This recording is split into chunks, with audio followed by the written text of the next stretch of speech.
And again, it goes back to that friends and that community and wanting to be together and wanting that give and take relationship from each other, which is key. And building that with your customers is totally, is super important.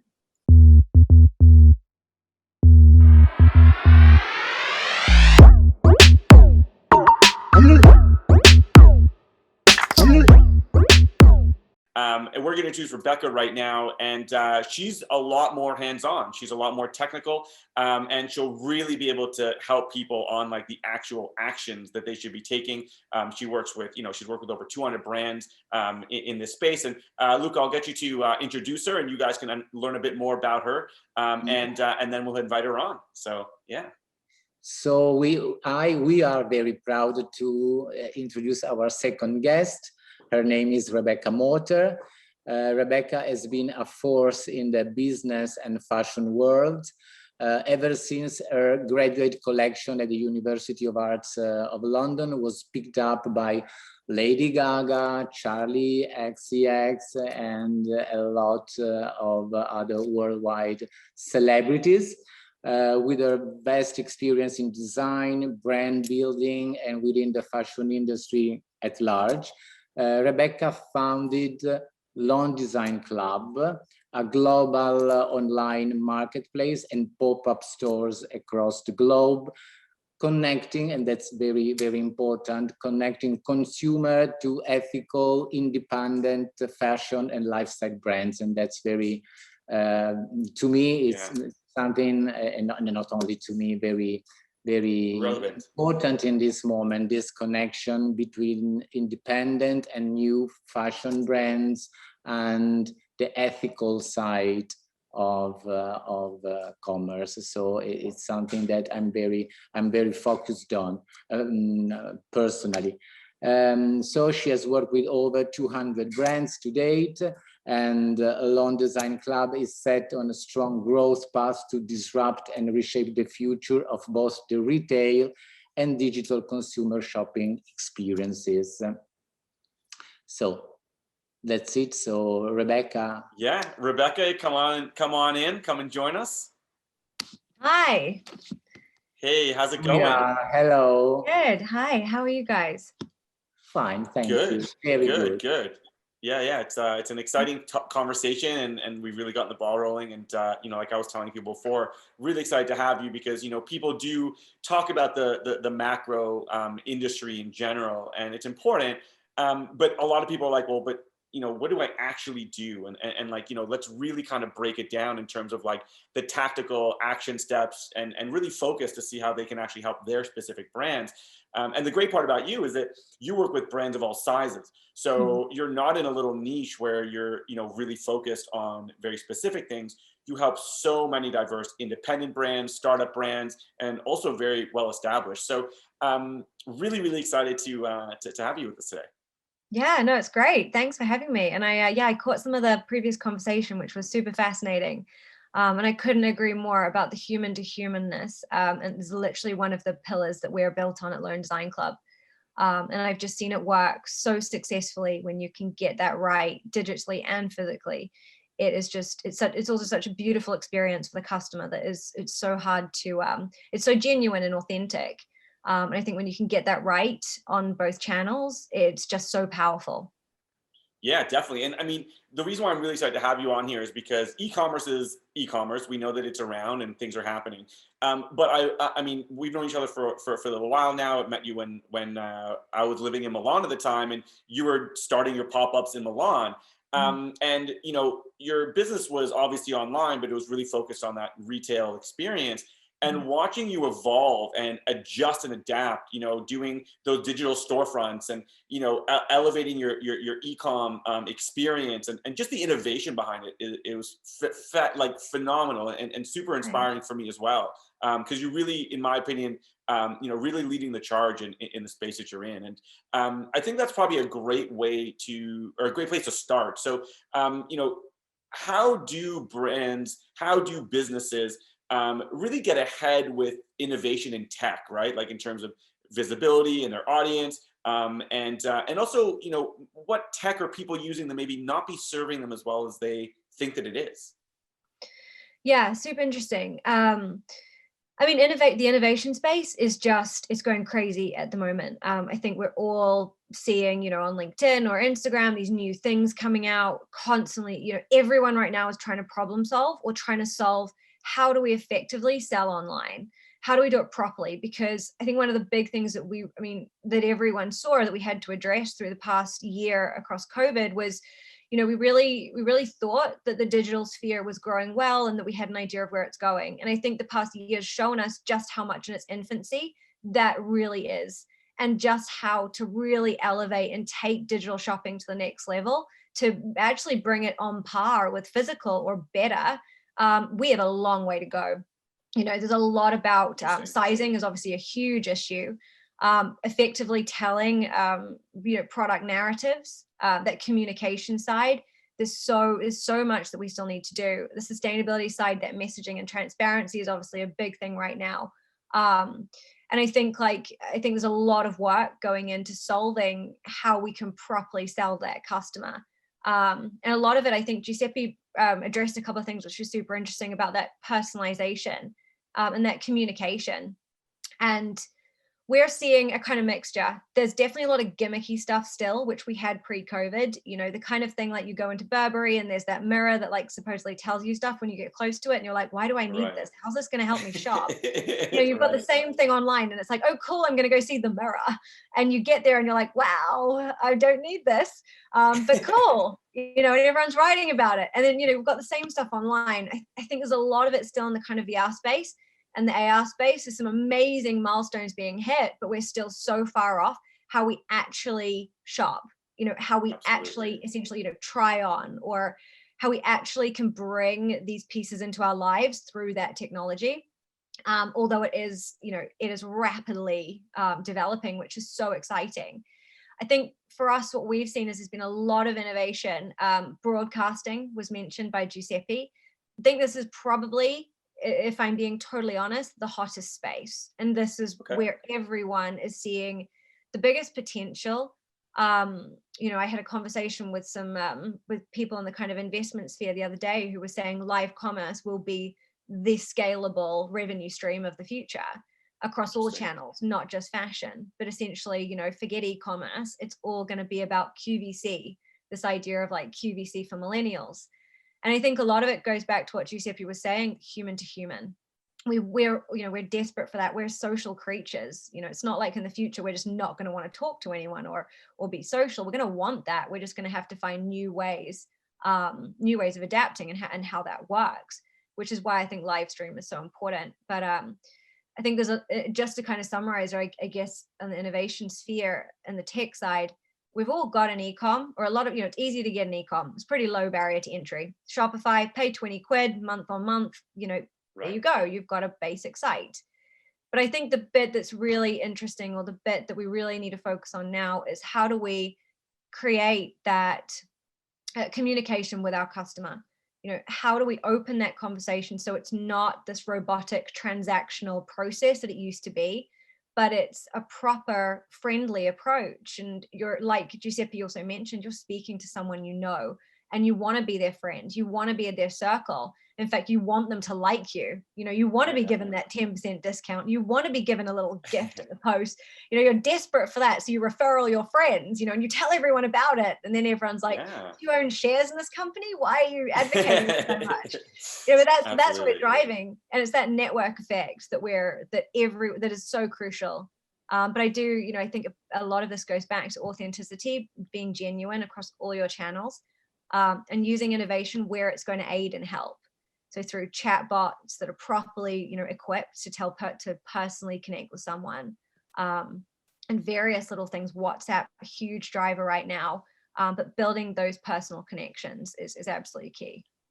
Yeah, totally. It's actually interesting that you mentioned WhatsApp, and you know, I'm working with a lot of people on developing, you know, those communication channels offline, because there is so much static online, and there are so many people out there throwing stuff at you. You know, you go to Instagram right now, and every third post is an ad, and it's just, even if you like the company, you're just, you know, after 15 ads, you're like, okay, I just, you know, it's just too much, and you start, you know, muting things, and all of a sudden things kind of change.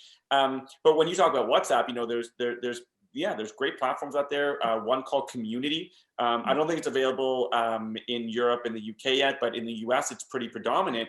And essentially what it is, it's a messaging app to your clients, and they actually don't have to download an app.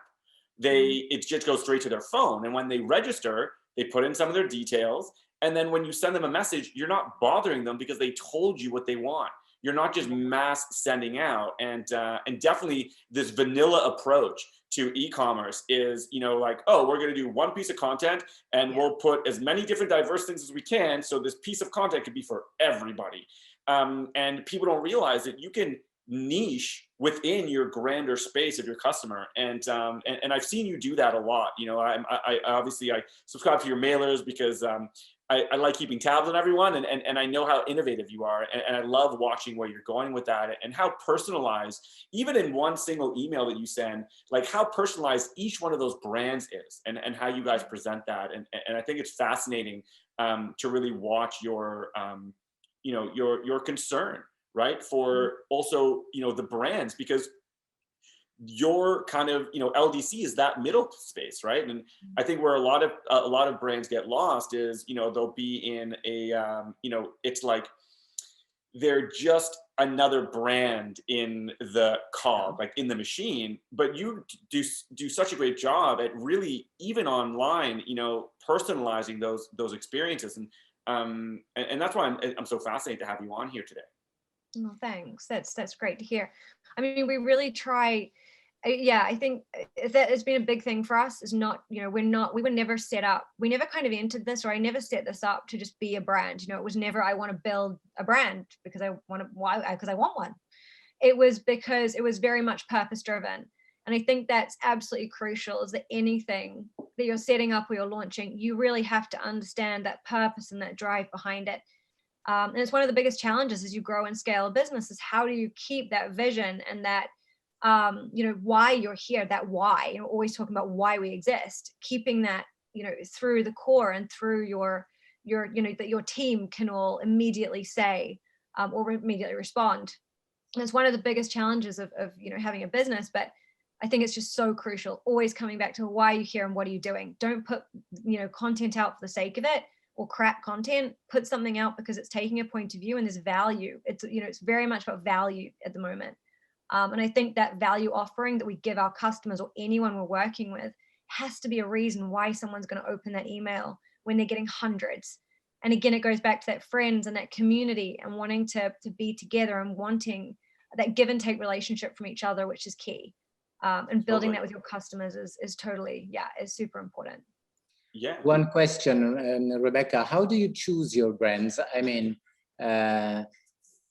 which kind of filter you use to say, okay, this brand is perfect. It fits perfectly for my e-commerce, and another one is not good for you, because it's also about content. I mean, I have seen that your choice is very peculiar. It's not something that you can find easily elsewhere. So can you tell us something more about that, how you choose the brand? Yeah, sure. So there's maybe it's also important for other people that wants to maybe open an e-commerce and says, okay, but what kind of brands I'm going to sell? Definitely. And I think it applies not even if you're thinking of multi-brand, but even if you're one brand looking to create products. It's all about curation. I mean, it all goes back to who's your customer, if I'm honest. It's, and it's something that we'll never, ever, we have customer profiles of who we're speaking to. We have 3 core that are across 3 different age groups, because the channels communicate slightly different ways to each of them. Again, it's understanding, how does my customer want to hear from me? A lot of our younger customers only want to hear from us on social. Therefore, our social is more geared towards that. Email is more geared towards our older customer, because that's how she wants to communicate. And it's really important that we don't put out super young content on our email, because that older customer will be like, whoa, no, I don't want to be part of your community, and vice versa on our social. So it all goes back to, like, it's surveys, it's speaking, it's literally just getting on WhatsApp or the phone with our customers, who are you? Obviously not like this, but essentially finding out exactly who these people are and what drives them and what do they want to see. Because the last thing we want to do is put stuff out that's going to put off our customers. We're out of business. So it's definitely starting there. The big things for us are curation, which is super important. It's values, which for us is about fitting into sustainability, ethics, and social responsibility. And that's our own morals and our own values as a company of who we want to work with and what those businesses support. And then the final one is how can we operate inclusively, but understand that the curation part is key, because I can't take a brand on that, I can't just sit here and say I take anybody because I want to support, put all of them out there, because I would do them a disservice if I took a brand that didn't fit, if the price point wasn't right, if its values weren't right, if it wasn't for my core customer and I couldn't sell them and it didn't work and we couldn't give them any value at all, it would be pointless. Totally. So it's very much about understanding that end customer and understanding how that fits into your pillars. And those are the most important ones for us. And we're still very early days with all this. We're still really learning and understanding, and trying to understand how to grow this and get it right. Which again goes back to my earlier point that I think e-commerce is in so much more of an infancy than any of us thought. And we have a long way to go as an industry. So let's talk about that. Sorry, Yossi. I was saying that it's very interesting because you used the word curation. And it's very interesting how what you are saying and what you are talking about, it's mixed with also Giuseppe said before, because one of the 10 B's he was talking about, it's be a curator, and so it's very interesting how you use the same word, because it's a very important topic. Being a curator for an e-commerce is like being a curator for an art gallery. You have to have the same eyes and the same approach to what you are going to choose and then sell and then promote. And so it's very interesting how the broader vision of Giuseppe, because it's his job to have a broader vision, is overlapping with your experience, with your everyday experience. So it's very interesting. Yeah, 100%. Yeah. So now I really want to get into a little bit more details. I really want to provide a lot of value for people that are really struggling right now. We started talking about innovation.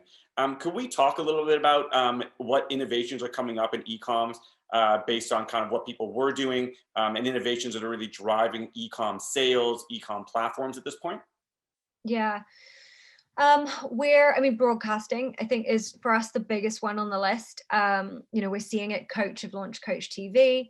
Various platforms are dabbling with this. Broadcasting is super important because you can get that humanness, and you can also see the pieces and see the people behind those content. You can see them live, 3D, trying things on. You get a sense of who they are, and it's that conversation, that bit of banter, and the way they present that makes you feel like you want to be part of this.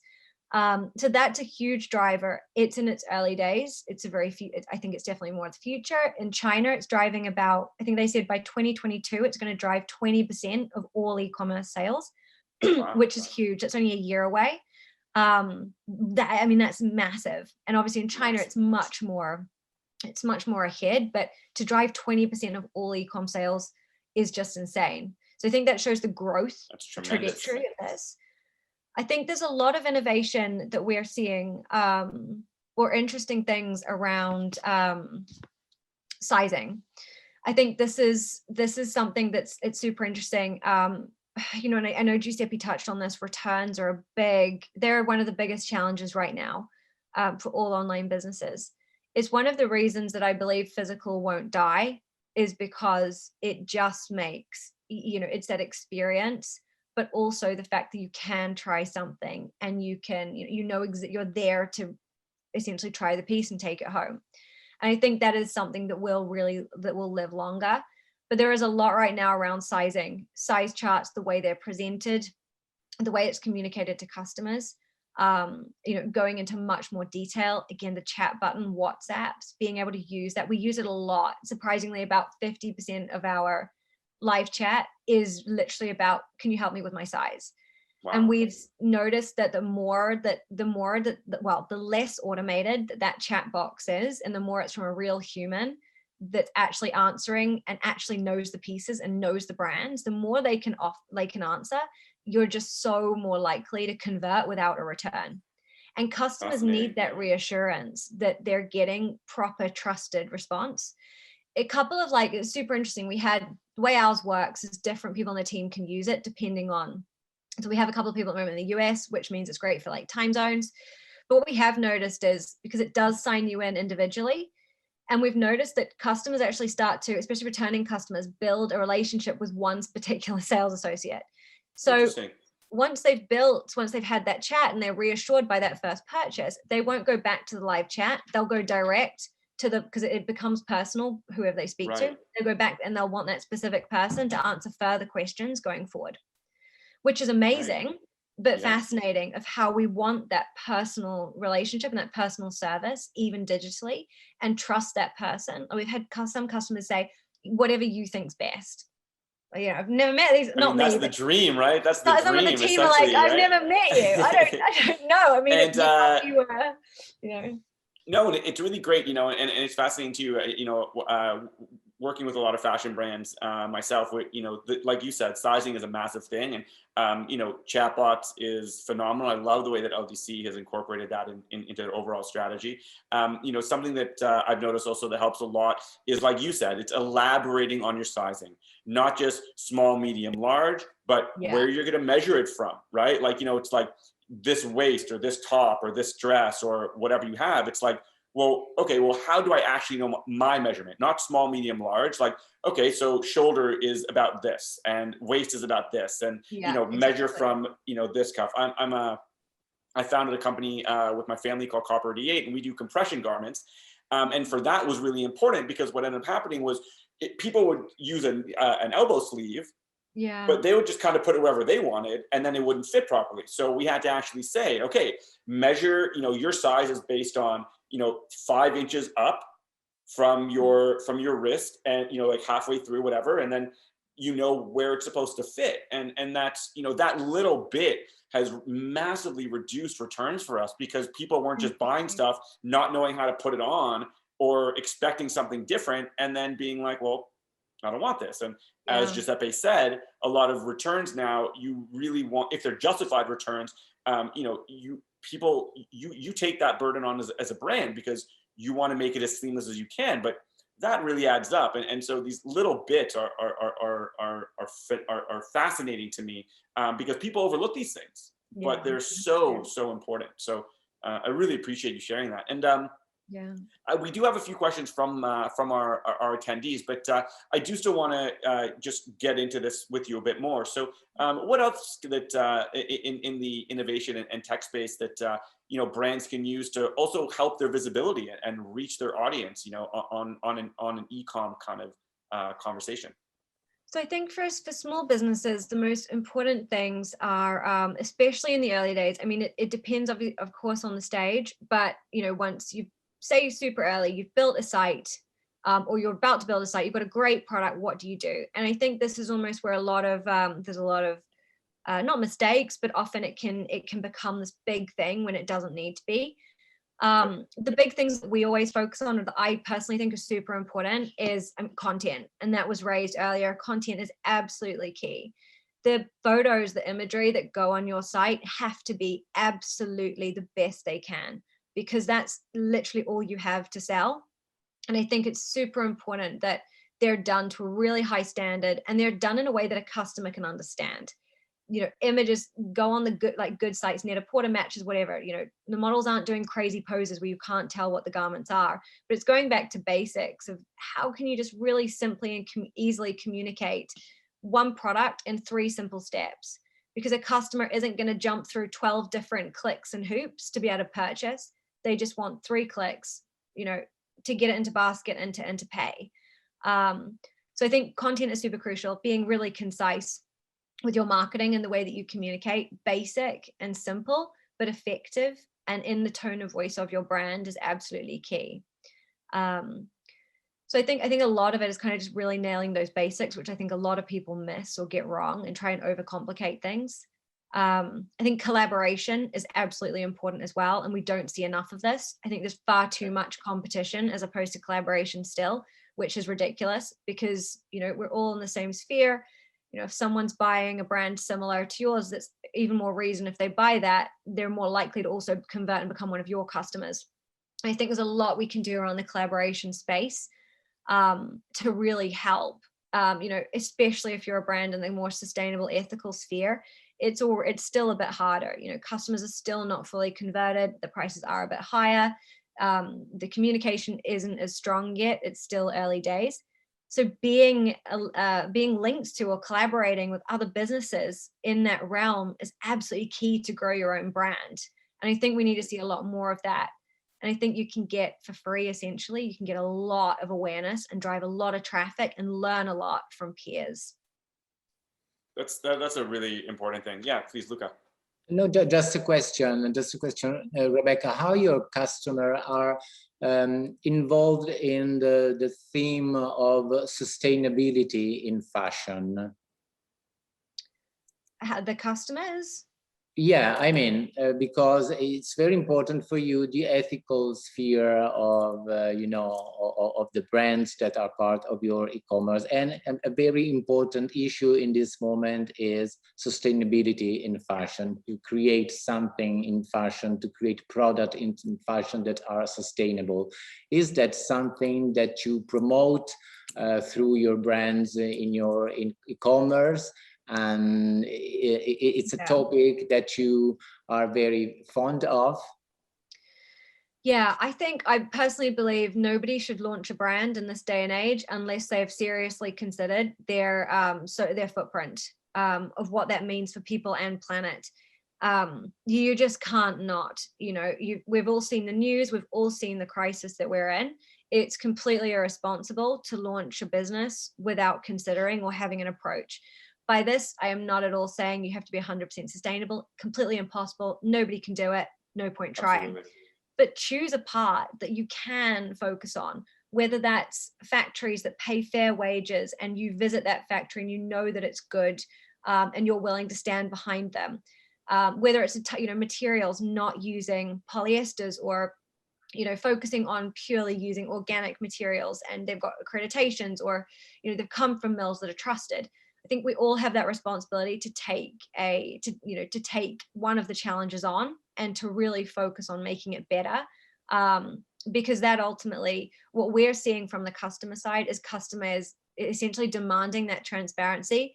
And they're, you know, expecting businesses these days to open up and to show and to be really honest about how they operate. They're not expecting us to completely be 100%. People know that, but they're expecting us to take responsibility. And I think that's key. And I think it's really important and something everyone needs to get better at is communicating that digitally. It's so much easier physically. You know, with us, we have the brands in store, they meet a customer, they talk about it and they tell them these amazing stories. And I go up to them and I'm like, why is none of this on your website? Why am I hearing this? Because I'm hearing it from a conversation like over the room. Why do you know, you're telling me about the carbon, you know, the footprint, you're telling me like all this stuff. Why are you not putting that on your site? Because the problem that you've got digitally is a customer they're not just going to be able to, you know, telepathically know any of this information. They're going to go to your website and what they see in front of them, the way that it's formatted and the info that's written, that is all they have. So it's so important to be concise, to be clear, and to choose something to communicate really well. Don't overwhelm, don't do too much, but just put that one very unique, very simple and very important message across, because that is going to that'll be how you sell. That is your narrative. And I think there's so much work still to be done around this, but it's so important. Yeah, totally. And, you know, it's interesting because, you know, you're in the fashion space, but it goes for pretty much any industry, right? I mean, you know, sustainability is so focused on fashion these days, but I mean, it's such a big conversation across everything, food, furniture, I mean, you know, you name it. And so that's going to actually bring me. So we were going a little bit over today, but I'm happy to, because we have some really great questions here.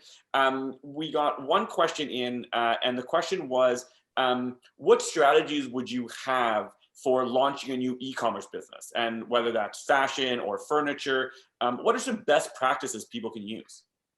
A very easy question. Yeah, it's quite a broad, yeah. Launching a new business, a new e-commerce business. I mean, I think we've covered some of it. I think the big thing here is, you know, assuming you've got a product you've tried and tested and you've mapped out a customer, which obviously is your foundation. I think you're actually in a great place, you know, where things are. You know, you've got some great tools available like Shopify, so easy and fantastic to build an e-com store. You've got social media that's free and at your fingertips. The big thing is getting your strategy right. And that's where I think a lot of people fall short, and they often try to do too much. The most important thing is that I would say anyway, is to just focus on simplicity, but super high level. So beautiful content, well-written, short, clear, concise descriptions, a very simple, easy, navigationable website. None of this, you know, you don't need a developer to build something fancy and gimmicky that you're like, how do I access this with a button? You know, you just send people off. The amount of times I've gone onto some brands' websites, I'm like, I don't know how to get in. I have no idea. You know, and it's pointless, because your website's there to sell. It's supposed to make the journey easy. So I think that's a big thing, is absolute simplicity and be super concise, and think of it from a customer perspective. Go to your customer early on, get people to look, you know, to do this for you. Ask people throughout the whole process, what do you think? As things easy to find, does this work for you? What's missing? What would you like? Don't think you know how to do it all. Ask them. So I think that simplicity is key.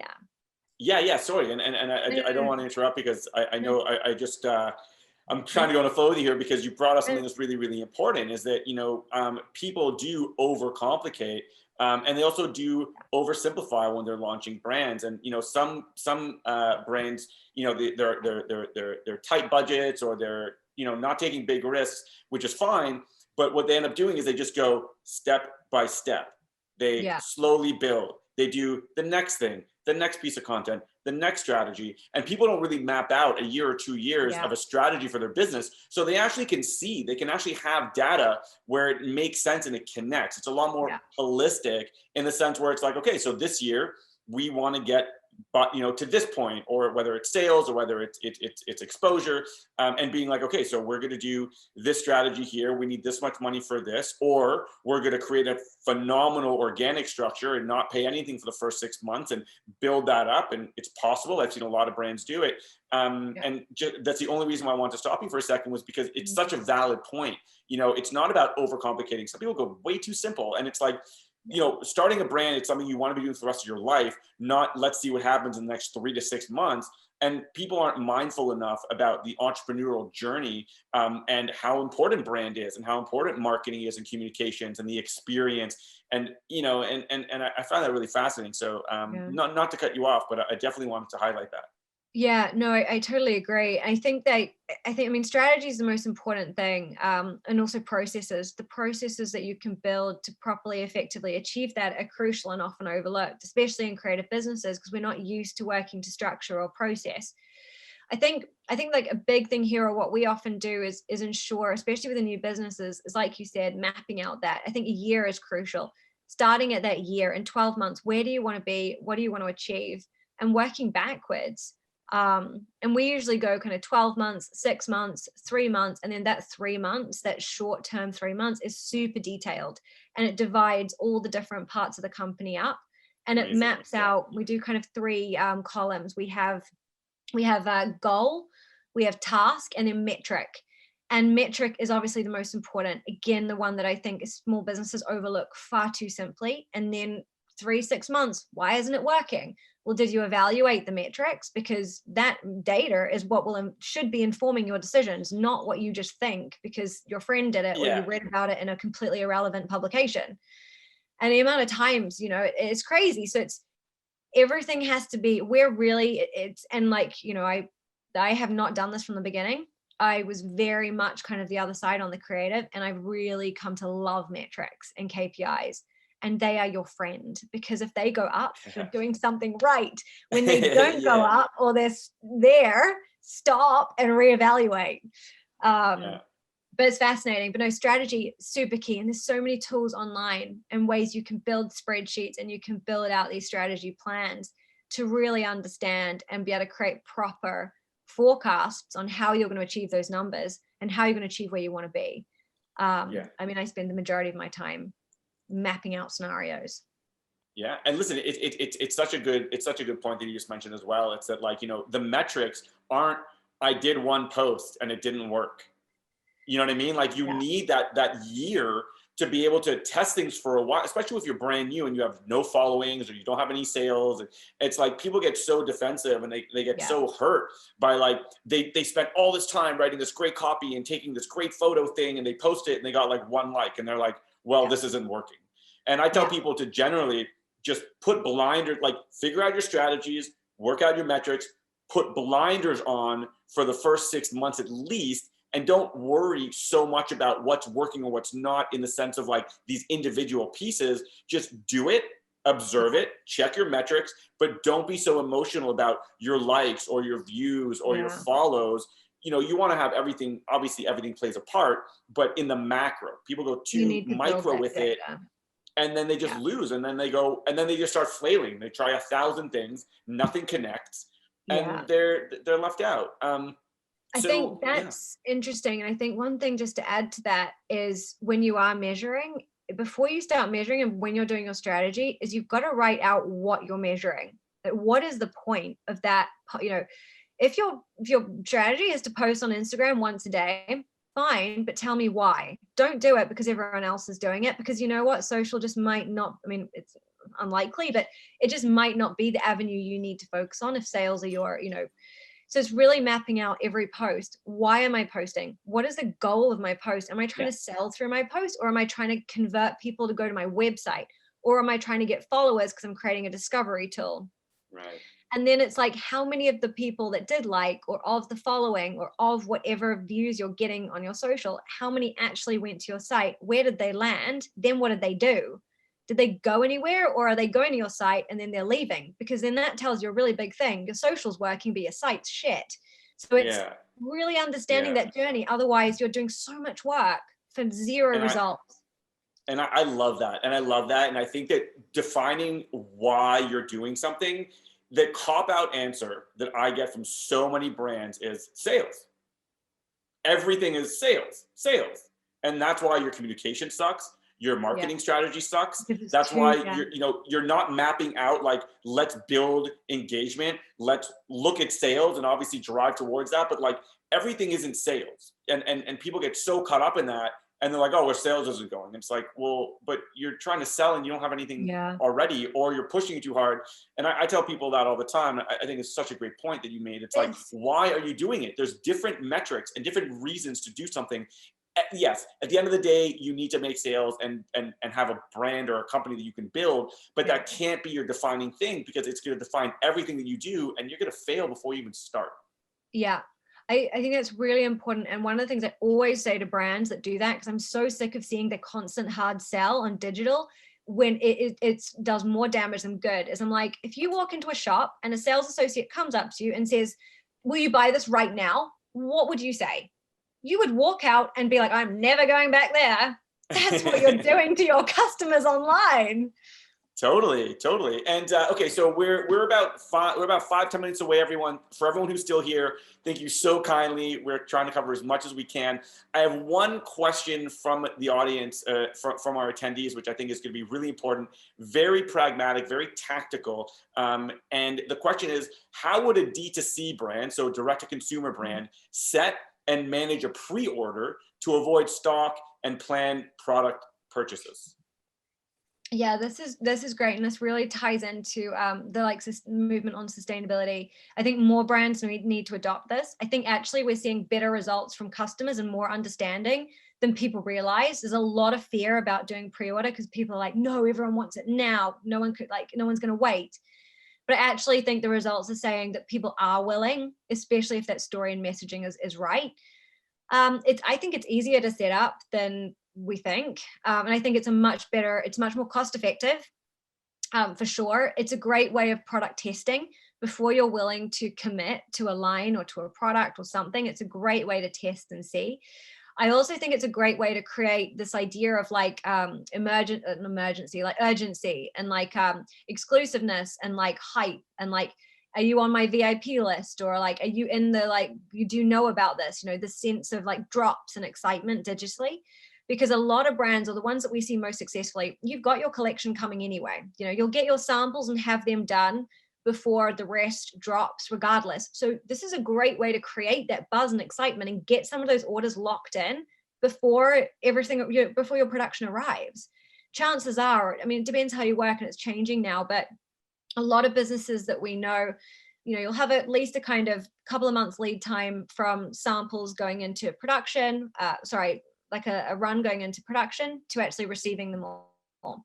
It's a great way to put them on your site and say, pre-order now, there's only this many that are being made. You can incentivize 10% off or something for the first, like, you know, whoever wants to pre-order. But I think it's a really good way to get sales before you've even received the garments are even produced.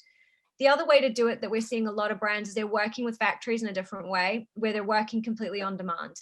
And this is great. And ideally, this is where the future goes. We don't need to be producing or guessing stock levels. You're purely just reacting.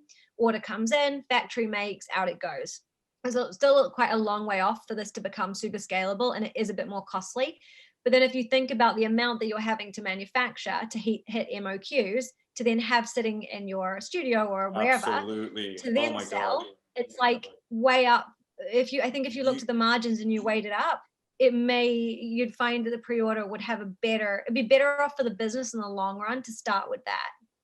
Absolutely. And MOQ is minimum order purchase, minimum order quantity. And what a lot of people struggle with, and you're bringing up such amazing gems, and these are things that I see come up all the time with my clients. And it's like, they'll be like, oh, well, you know, I ordered from Turkey or from China or and listen, not everything from China is bad, but I'm just saying, like, what they do is they go to these countries and they have these minimum order quantities.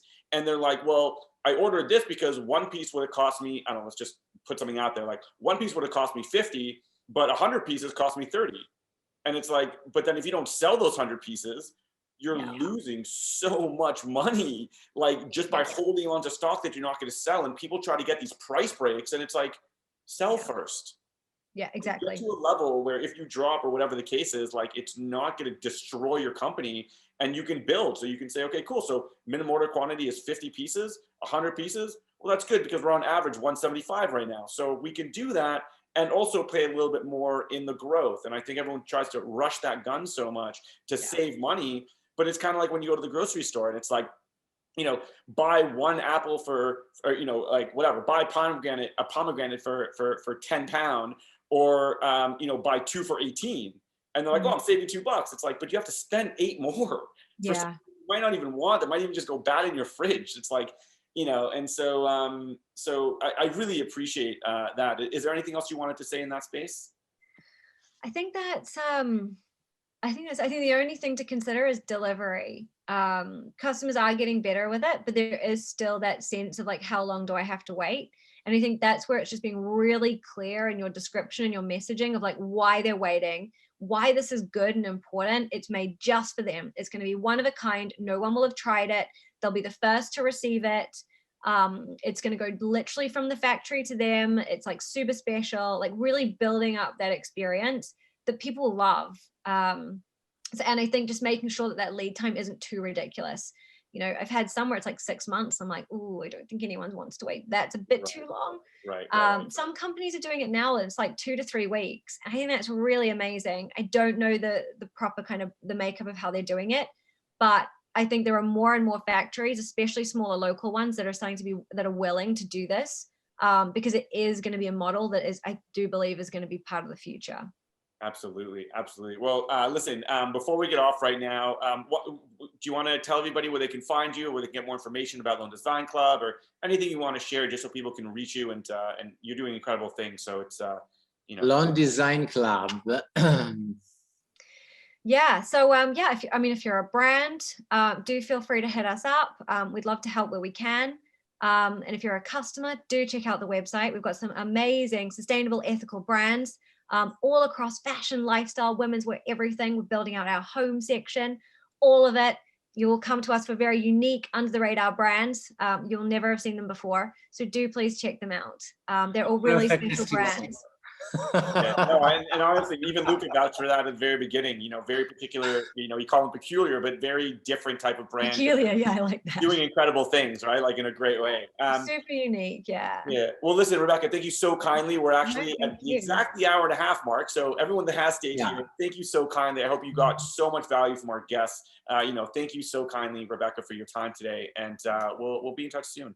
Cool. Thank you so much. Thank you so much. Thank you so much. Bye.